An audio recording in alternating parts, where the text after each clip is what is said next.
Good morning. I wish this camera was stabilizing this lens. It is a stunning, gorgeous day. It can be about 75 to 78, which is kind of typical for LA in the fall. And right now I'm on my way to work to empty my car out from all the stuff I had from Rick. Rick's gig for the weekend, so I got snare drums and cymbal bags and all that fun stuff. And then go pick my friend Bobby and off to the art show. So see you guys in a bit. That was so cool. Seriously, that was so cool. Okay, so I went to the TAS Chen Gallery. I think I'm saying that right. Now, TAS Chen does these like really cool like limited edition books, really high quality photo books. So this is, I'm going to geek out photography today. If you guys don't care about this, come back tomorrow. But this is the topic of the day at hand. No politics, by the way. So they have, I think they have a couple of these things, but they might have more gallery. I don't know. They might be the only gallery actually, but kind of in Hollywood area. So they have like their gallery set up, and it's a decent sized gallery. Now I love galleries. I'm not much of a museum guy. Looking at paintings just doesn't do much for me. Looking at old pottery, like I went to a bunch of them when I was in Portugal. But I love photo galleries. Love me some photo galleries. So got down there. We're putting my friend Bobby. We went down there, and so the main exhibit is Albert Watson, and we mentioned it before, probably yesterday. He's kind of like very famous photographer, but like probably his biggest like non-geeky claim to fame was he shot like that really iconic photo of Steve Jobs that was on Apple's page that he died. He's also shot everybody else you can think of. He's just an amazing photographer. And they had some just killer prints there, and pricey. Like we're talking, $5,000, $6,000, $12,000 prints. They're stunning. There's just something about seeing like photos printed that large, like proper archival prints, not like some inkjet BS or something you get from Costco. It's still a beating heart. But they also have like a little photo book section in the middle. So we're walking around, we're looking at all these just stunning, gorgeous things, pictures. And there's pictures of Warhol, Jack Nicholson. Just the who's who, and these amazing, beautiful portraits. They're just capture the subject so well. And they've got these kind of there's some of their photo books in the middle, and they have a couple like off the side, which are like these giant photo books. One of which is the Annie Leibovitz book. Now, Annie did this book. I think it was like maybe last year it came out, and I think it's like $15,000. Now the book is like 4 foot by 3 foot. It's like you build a custom stand for it, and they had custom stands built for these things. Full on white gloves. Ask for instant change to the pages, and it's just giant 4x3 prints of each photo. I didn't even bother looking at that one because it would just bump me out like how gorgeous it is.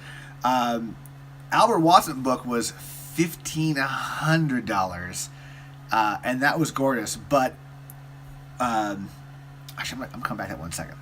I'm gonna come back to what really geeked out. But I did buy 2 books while I was there. So I got this Helmut Newton book, still in plastic, and I'm not gonna open it for you guys because we'll have to be blurring stuff out because it is Helmut Newton. But really, really cool. It's sex landscapes, so it's nude women in landscapes. If you guys aren't familiar with Helmut Newton, insanely famous photographer, shot these like lots of nudes back in the 80s and 70s. Like really kind of famous in the 80s, like fashion nudes, and they were incredibly powerful. It was those images, like there was nothing about those where the women in them were not in charge. Like they were very empowering photos. Very, very sexy, but like really, really cool stylized. He's also known for working quick. Like he would walk in, well, not quick as like the shoots could take all day, but like he didn't browse 5 million images. Like they would get stuff set up. He would take 3 shots, done. Like not even finish off the roll of film. Just we got it, cool, and move on. Definitely an idol. I think he's such a fantastic photographer. Like there's some great documentaries on him on Netflix and YouTube. I highly suggest watching him because he and his wife were just incredibly fascinating people and so talented. Right up there with Irving Penn and every other great photographer you can think of as far as just being an icon of the genre. The other one I got, which is also one of my personal favorites, although this book isn't quite as cool, I think, but it's sorry, that just moving on. There we go. Afghanistan by Steve McCurry. This is also signed, so a little expensive, but I don't care. Steve McCurry, he is just like, he's amazing. This book is a little more intense, and it's definitely darker than than the stuff he's known for like in India books. And you can kind of see, like, I don't kind of show off these here. It's photos in Afghanistan, so they're pretty intense. They're beautiful, but it's definitely has like more emotional weight. The stuff he did in India is just beautiful color and it's gorgeous. But he's also he's one of my all-time favorites. Probably anything if people associate with National Geographic, he's probably my favorite photographer. But the book that blew me away, which I'm still contemplating on, was Mert and Marcus. Now, for those of you guys who don't know, Mert and Marcus, it's a duo. So it's Mert and Marcus, and they are fashion photographers. I have no idea who pressed the damn shutter, but they do these really beautiful, elaborate photo shoots. Kind of reminding me a bit of David LaChapelle, only not so vibrant. Yeah, his stuff is kind of really boom in your face, and these guys are way more subtle, way more subdued tones. But they're probably they're probably the top fashion photographers last 4 or 5 years. And their work is, if I had to pick they're duo, but I'll call them one because they work together. If I had to pick one photographer, that would be my favorite photographer for fashion. They're so good. They had a book though. It's $700, and I was thinking about it. I'm still thinking about it actually, because it's a limited run. It's one of they only make 1,000 of them. They're signed, but the work is just so gorgeous. I was talking with actually a model, my friend of mine tonight, and she just scoffed at it's a book, but I'm it's a piece of art. I don't have a lot of wall space here to hang stuff. I mean, I've got that little thing hanging up there, and I got a couple pieces hanging on my walls, but I have so much glass here that I don't really have wall space to hang things. I have photo books on a shelf, so I love that kind of stuff. Yeah, but that's if anyone wants to buy me a Christmas or a birthday present next month, just saying, it's a bit of money, but I'm still contemplating picking that up. It's they'll be in about 2 weeks.